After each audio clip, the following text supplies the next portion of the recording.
What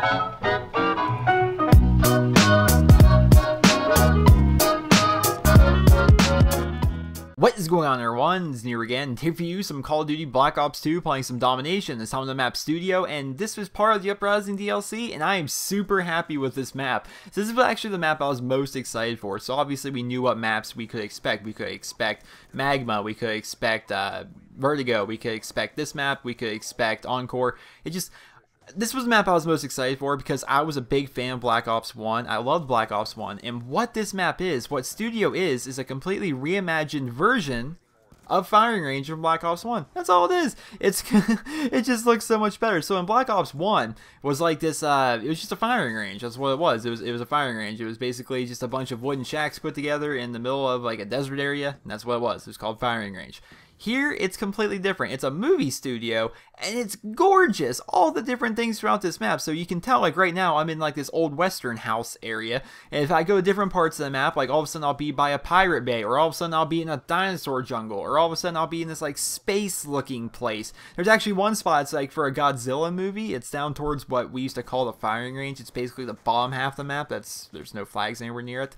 And down there, there's like this building set where if you walk through it, it looks like your character is ridiculously tall. It looks like you're part of, I don't know, like a Godzilla. I'm looking down at it right now. It's like you're part of a Godzilla movie down there. It's just, the map itself is gorgeous. It's almost too gorgeous, to be perfectly honest. The way the map is set up, it's just the way everything looks, is like your eyes almost like defocus.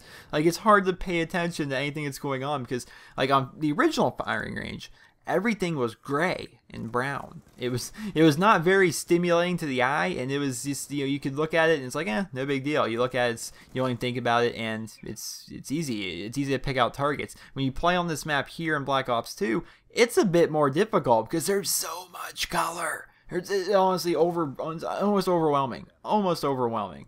The amount of color it's on this map, and it's definitely, I like it a lot. You know, I'm a big fan of color. I'm a big fan of color. I don't like dreary maps. And for me, it's the way the map looks, the colors, the environment of the map. That's what determines a good map for me. It doesn't necessarily need to be the best playing map if it looks good, right? That's all it takes for me. But this map itself is pretty good. And if you're looking at the score right now, we're winning 78-2. I talked about this earlier in a different video when I was actually playing on Encore. It's basically my team and I, we just run through the other teams. We just run through them. We take all the flags non-stop, taking every flag that we can get our hands on. And like I said in that video, it's a great way to level up, and we got this sniper here. And I think that's half the problem, is everybody we faced so far in the Uprising DLC are snipers, are quick scopers, are montage makers, and let's be honest. Let's be honest here. Man to man, or man to woman, depending if you're one of the 10% of the females that watch my videos. Heart to heart here. Snipers suck. They do. Like when we go up against a team of snipers, they don't do well. They're just annoying. Right? They will go negative routinely, but they always get that one lucky shot with their toughness sniper that it takes you off your streak. Right? Or something like that happens. Something similar. Basically, what snipers are when they play against me and my party, they're just annoying. They don't put up a fight. They're just annoying. And that's all we're facing this morning on the Uprising DLC is sniper, sniper, sniper. Quick scope, quick scope, quick scope.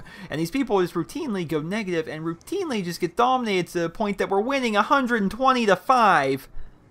123-5. But they don't quit. Actually, they do end up quitting. But I guess that's my little rant. Play the objective. Quit sniping. Let's have some fun here. You know, sniping... I mean, I can understand people consider sniping to be fun, but is it really fun going negative every game? I actually get knocked off my kill streak right there by what I like to call buddy bump lag. What I call buddy bump lag is when you run into an enemy and you guys just kind of, your characters like touch, and both of you guys just kind of like spin around, like trying to find where each other's at, and it just screws y'all up. And I die to that more often than I, you know, walk away from it.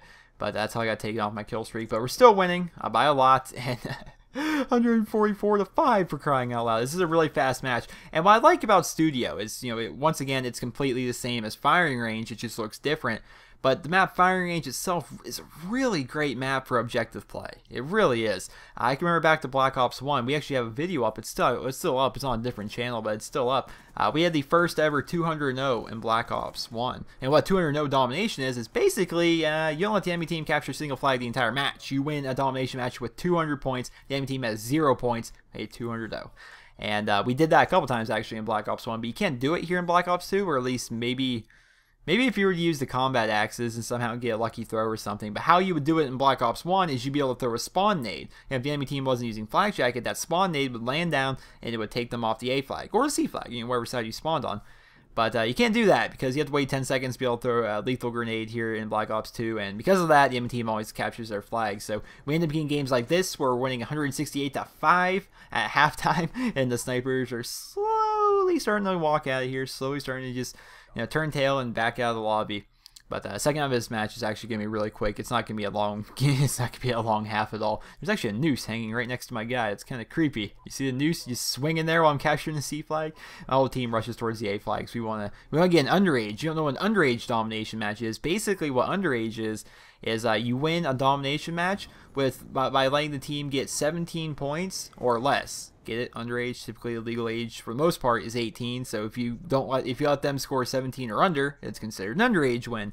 And that's what we were doing throughout this video. And that's what we did throughout, honestly, tons of different games throughout playing this morning on the Uprising DLC. And I'm really liking this M8 here. I have red dot, quick draw, and adjustable stock on it. And the reason I did this is those of you who caught my Encore video, there's going to be a link in the description of this. It's also on my channel. Well, not a link in the description, link at the end of the video. But on the Encore gameplay, I was using, for the most part, an M27 as well as a bunch of other guns I picked up. But one of the guns I picked up was an M8 with adjustable stock, and it's really, really good. So I made my own class with it and just kind of go on a rampage with it throughout this entire video. And hopefully you guys enjoy. Hopefully you found it satisfactory. But final score up 200-7. Final score, I believe it was 31-1 for myself. That one death being from what we call buddy bump flag, where I kind of bumped into the guy, and I typically lose that gunfight. But we're sitting here looking at the smiley face reticle from Cypher. But yeah, final score 31-1. Hope you guys all enjoyed the gameplay commentary, and if you did, please leave a rating where you guys feel the video deserves. And did this map live up to your expectations? It definitely did for me. Like I said though, it's almost too visually stimulating, but it's still a great map. Hope you guys all enjoyed. Let me know your thoughts in the comment section below. Hope you guys all have a wonderful day.